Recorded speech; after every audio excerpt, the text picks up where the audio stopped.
Welcome back. As we've been reporting, Democratic Congressman John Conyers facing multiple accusations of sexual harassment, and now even Nancy Pelosi is calling for his resignation. It gets really bad. However, Conyers isn't going quietly. His attorney said, quote, Pelosi did not elect the congressman, and she sure as hell will not pressure him to leave. He claimed a double standard, noting that Democrats are not calling on Senator Al Franken to resign, maybe a race element there, but a new bill would abolish the office that hides congressional offenders and uses taxpayer money to hush up their indiscretions. We first told you about this Office of Compliance, and last night I asked Majority Leader Mitch McConnell about the unmasking of names. Would he be in favor of it, of alleged abusers? And he said this. Laura, I think my attitude about that is I want to wait and see what the women of the Senate recommend on that and the other issues we're talking about. So it could be possible that we'll never learn? I want to wait and see what the women of the Senate recommend on that issue. Why just the women of the Senate? I mean, isn't everybody? I think they're in a very good position to take the lead. Some men are involved as well on both sides. And tonight we have some new clarity on the identity of the alleged harassers on Capitol Hill whose settlements were paid from the slush fund. A whopping $100,000 went to two staffers of disgraced Democrat Congressman Eric Massa, who was forced to resign. Joining me now for reaction to all this, Congressman Ron DeSantis, Republican from Florida. He's the co-sponsor of the Congressional Accountability and Hush Fund Elimination Act. I can't believe there's actually an act with hush fund in the title. Congressman DeSantis, take it away. I mean, Mitch McConnell would not commit to unmasking the names there, as far as I could tell, at least. Well, think about it, Laura. You have a situation where members of Congress can commit misconduct. The taxpayers will pay for their misconduct, and then it's all kept secret. So what kind of behavior are you trying to promote? And here's the thing about the offenders. This is taxpayer dollars. You as a taxpayer have a right to know how your money is being spent. So my bill would unveil the claims that were brought, the amount, and then the perpetrator. And the American public deserves to have that information. There's no way that that should be secret. Are there any other funds that we should know about on Capitol Hill that, if you've come across? So we're actually, my staff, we're researching to get all of them, because what happens is they'll do one permanent appropriation. So just the pot of money that exists outside the budget process. So people like, did you know this was there? I was like, no, I don't know it's there, because it's not in the budget. It's not in our appropriations bills. How is that even allowed? It shouldn't be allowed. Mueller's funding is actually, DOJ claims, is outside. I think that's a bad interpretation. I don't think he's entitled to that. Yeah. But that's what they're relying on, one of these funds. So he can spend basically as much money as he wants, but without any real oversight. I mean, justice could tell him to stop, but they've not shown any inclination of doing that. So he can hire as many people as he wants. He's got 16 prosecutors. That all? Did they have what have they found so far? Did they have that for the O.J. Simpson murder case or Oklahoma City or any of those other cases? No.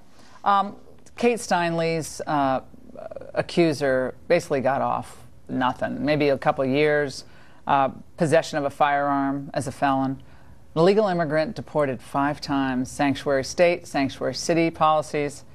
Your take on this? Well, the verdict obviously is a disaster, but the root cause of this is exactly what you said. It's the fact that we didn't have control over our borders, and you had a sanctuary city where he could return knowing he'd be put back on the streets. So I think Congress needs to look at this now, say we have a spending bill coming up in December. We've got to totally defund sanctuary cities in that spending bill. I mean, I'm thinking about her family tonight, and victimized once again, their hearts broken again. I mean, there's no justice here. Well, I mean, no justice. You remember Jamil Shaw and his son in California. They were releasing these illegal immigrants right back onto the street, even though they were in custody, and his son gets killed as a high school senior going to go play football. So how many more of these stories do we need to have before we actually take action? And I'll tell you in a second what the lawyer for whatever his name is, I forgot the evil person's name, but a graceful verdict. This is what Trump tweeted. A graceful verdict in the a disgraceful verdict in the Kate Steinle case.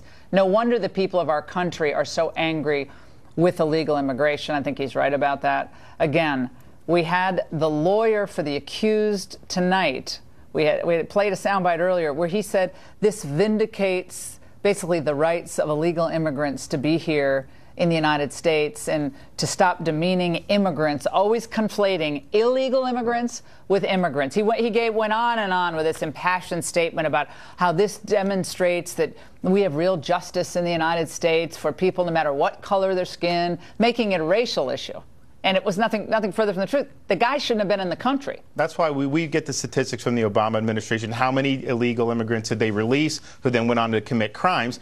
I don't know what percentage of that is committing crimes, but every one of those crimes you could say, had we enforced the law as written, none of those crimes would have happened. That's just the bottom line with this. Last night, Mitch McConnell in this interview actually said that he was in favor of ending chain migration and was in favor basically of the RAISE Act, which I hadn't heard him say before. That was actually very heartening to a lot of our viewers, and it was almost a little surprising to me. He's sounding really conservative on immigration. Yeah, I mean, McConnell obviously viewed as a quintessential establishment Republican. The Republican establishment has never embraced things like the RAISE Act or ending chain migration. So things are changing, obviously driven by the President of the United States. So his agenda perhaps will actually be pursued in this regard. It's a way to unite the party, because that's where our base is on these issues. Our base is not with the open borders folks. So it looks like Corker tonight might be throwing a monkey wrench into the tax reform bill over in the Senate.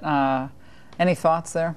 Look, every Republican runs for office saying the tax code's a disaster, we pay too much. We have a chance to do something. He's retiring, of course. Right. So you're not going to face the voters again, and you want to try to deep six this? What? Because you have a personal beef with the president? That's not what we're here to do. We're here to represent our constituents. The Senate needs to get this done and end the drought, the legislative drought that they've been in all year. It would raise taxes by $350 billion more. If this goes down, what 2018 prediction? Well, obviously. I mean, I think our base will be deflated. They'll be like, we elect you guys, and what are you doing? Yeah, no, it's not going to be good. It's not going to be good for the economy either. Horrific. Congressman DeSantis, always great to see you. Thank you so much.